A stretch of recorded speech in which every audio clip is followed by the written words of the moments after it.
How many of you have ever come across someone that was upset or bothered by the fact that good people go to hell? There's multiple different arguments. One is that God doesn't exist. Two is that the God of Christianity isn't the God of all gods. Three is that all gods lead to the same place, so it doesn't really matter which God you follow, you're all going to end up in heaven anyway. So some of those can come across as truths, but they're not, right? There's only one God, and it's the God of Christianity. And people say, well, how can I know if no one's ever told me about it? But here's the thing. I want to show you guys these Bible verses in Romans chapter 1. Okay, so this is Romans chapter 1. We're going to be looking at verse 19 through 20. Actually, we're going to start at 18. God's wrath on unrighteousness. So verse 18 says, "For the wrath of God is revealed from heaven against all ungodliness and unrighteousness of men who by their unrighteousness suppress the truth." So these are people that would obviously be speaking against the gospel, or like trying to hide the fact that Jesus is the way to heaven, that the one God of Christianity is the God of all gods, that all these other gods are false deities. But we're looking at verse 19 now. It says, "For what can be known about God is plain to them, because God has shown it to them." Evidence is all around us, guys. We can't deny by looking at creation that God is there. Verse 20 says, "For his invisible attributes, namely his eternal power and divine nature, have been clearly perceived ever since the creation of the world." There's no way you can't look at the world and not see God in it, in the things that have been made. So they are without excuse. There's no excuse, guys, to be able to look around. You see the mountains, the stars, the clouds, all this marvelous stuff that we see in creation. There's no way that you can look at it and not know that God created it. Even people that are atheists, like they don't believe that God exists nor doesn't exist, they have to look at this stuff and realize this stuff didn't just blow up out of a Big Bang theory. Like, that's just ridiculous, right? But this is what ends up happening, right?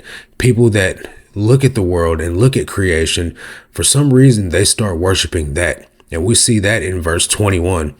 It says, "For although they knew God, they did not honor him as God or give thanks to him, but they became futile in their thinking, and their foolish hearts were darkened." People start trying to formulate their own way of doing things, because we all have to have logic. We have to have understanding. We have to have reason, instead of just letting God be a supernatural God that we can never fully understand. Because how can you understand a God that knows everything, can be everywhere, and do all things at all times? Nobody can wrap their head around that. 22 says, "Claiming to be wise, they became fools, and they exchanged the glory of the immortal God for images resembling mortal man and birds and animals and creeping things." So this goes into all the different religions and different cults and, Hindu, Buddhism, Native American stuff, like all the stuff they worship, all these false gods, birds, statues, and even witchcraft. We see witchcraft and occultism. They do all this stuff where they make sacrifices to these gods that look like animals. The Hindu gods, they're creepy looking. Have you ever seen some of those? And this is no shade, but like some of those deities, some of those gods, the statues, they give me the creeps. But instead of worshiping the God that created all things, they worship these things. There's people out there that worship creation. There's people out there that worship the trees and worship the mountains and worship the sky and the stars, astrology and all that stuff. God created all this stuff.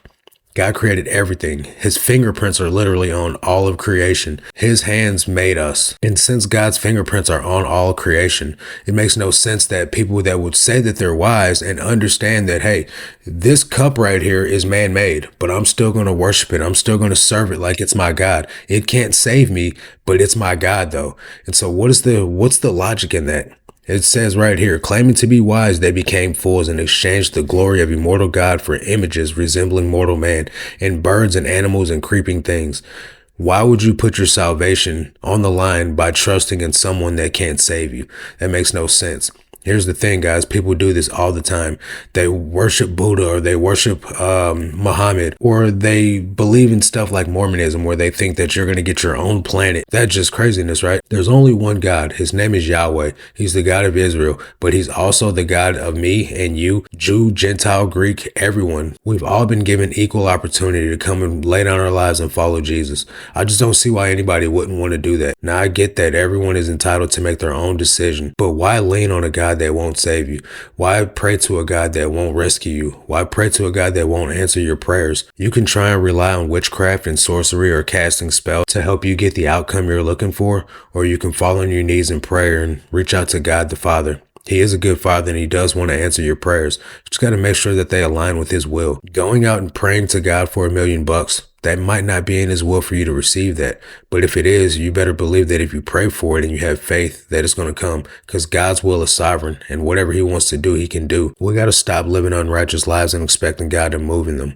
God isn't going to honor the sin. God isn't going to do things for you that you're asking for when you're living totally set apart from him. You can't just live your life all crazy and then say, hey, God, if you help me pay my rent, I'll follow you. And then God helps you pay your rent, then you don't follow him. But it doesn't even work like that, though. You can't bargain with the Lord. Don't go out here making deals with God. Like, it doesn't work like that. God's going to do whatever he's going to do because he's sovereign. The best thing that you can do, though, is witness this creation, witness the mountains, the seas, the skies, the stars, witness all that and realize someone so powerful made all this, and he's the God of all creation.